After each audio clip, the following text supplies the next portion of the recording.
والصلاة والسلام على رسوله الكريم اما بعد. ہم ان کو قاتل کہیں کہ دنیا ہمارا ہی قتل عام ہوگا. ہم ان کو قاتل کہیں کہ دنیا ہمارا ہی قتل عام ہوگا. ہم ان کو آنکھوں دے دیں گے ہم پہ ہی پانی حرام ہوگا. صدر محترم اور حاضرین جلسے یہ بات ارباب عقل سے منفی نہیں ہے کہ دنیا بھر میں موجود مدارس اسلامیہ نے اس امت کو خواب غفلت سے بیدار کیا اور وہ کارنامے نمایاں انجام دیے جن کو تاریخ کے اوراق کبھی فراموش نہیں کر سکتے. ان مدارس نے ہر محاذ پر زندگی کی رہنمائی کی. یہ دینی مدارس وہ گلشن ہے جہاں تعالی خداوندی اور عشق نبی صلی اللہ علیہ وسلم کی تعلیمات فراہم کی جاتی ہیں. ان مدارس نے علوم نبیہ کے تحفظ اور اسلام کی بقا کے لیے نہایت ہی قابل ذریعہ خدمات انجام دی ہیں. حضرات گرامی، رب الجلال نے ان مدارس کو تاقیامت جاری رکھنے کے لیے ان مدارس میں علوم نبیہ کے سلسلے کو جاری فرمایا، علوم نبیہ کے تحفظ کے سامان پیدا کیے. یہ دینی مدارس وہ گلشن ہے جہاں لوگوں کو انسانیت کا درس دیا جاتا ہے، خدا فراموش لوگوں کو خدا کا دیوانہ بنایا جاتا ہے.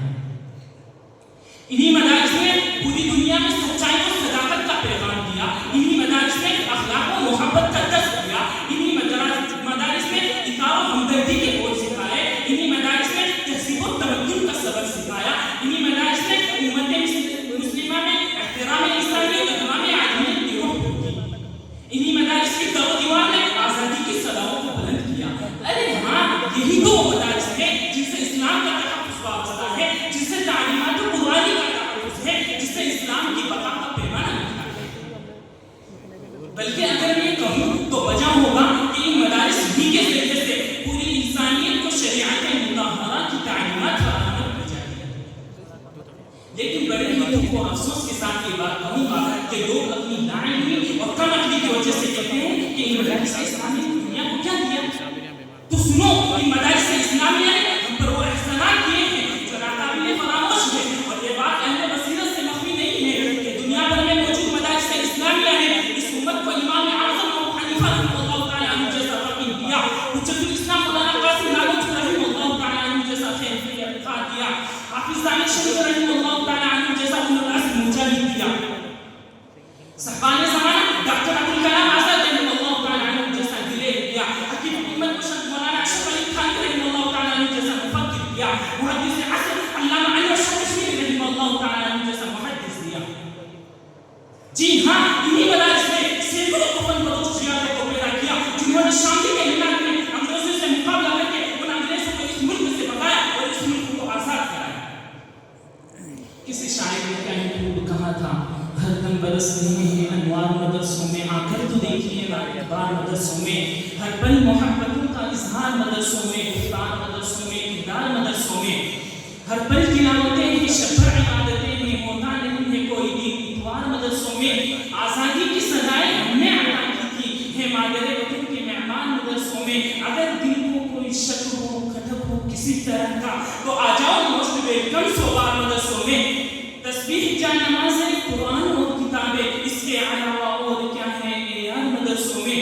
ارے کہاں تک بتاؤں اور کیا کیا بتاؤں کہ مدارس اسلامیہ نے دنیا کو کیا دیا. یہ آپ نے کس سے سوال کیا ہے؟ اگر آپ کو سوال ہی کرنا ہوتا تو یوں کرتے کہ ان مدارس اسلامیہ نے دنیا کو کیا نہیں دیا. تو اس وقت ہم کہہ سکتے تھے کہ ان مدارس اسلامیہ نے کبھی خودغرضی اور مفاد پرستی کی تعلیم نہیں دی. ان مدارس نے کبھی بے حیائی بے شرمی کی تعلیم نہیں دی. ان مدارس نے کبھی تشدد کی تعلیم نہیں دی. ان مدارس نے کبھی جھوٹ اور چاپلوسی کی تعلیم نہیں دی. ان مدارس نے کبھی خوغرضی کی تعلیم نہیں دی. لیکن ان سب باتوں کے باوجود دشمنان اسلام ان مدارس کو دہشت گردی کے اڈے بناتے ہیں.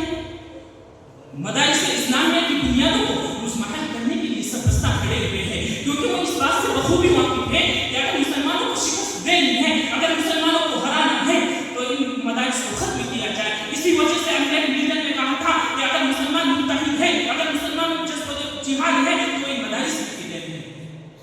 آخر میں ایک تقدیر کہہ کے اپنی تقدیر کو ختم کرتا ہوں. ایک شعر ہے کہ اللہ سے کرے دور تو تعلیم بھی فتنہ ہے، اللہ سے کرے دور تو تعلیم بھی فتنہ ہے، املاک بھی اولاد بھی جاگیر بھی فتنہ ہے، ناحق کے لیے اٹھیں تو شمشیر بھی فتنہ ہے، شمشیر بھی کیا نعرہ تکبیر بھی فتنہ ہے۔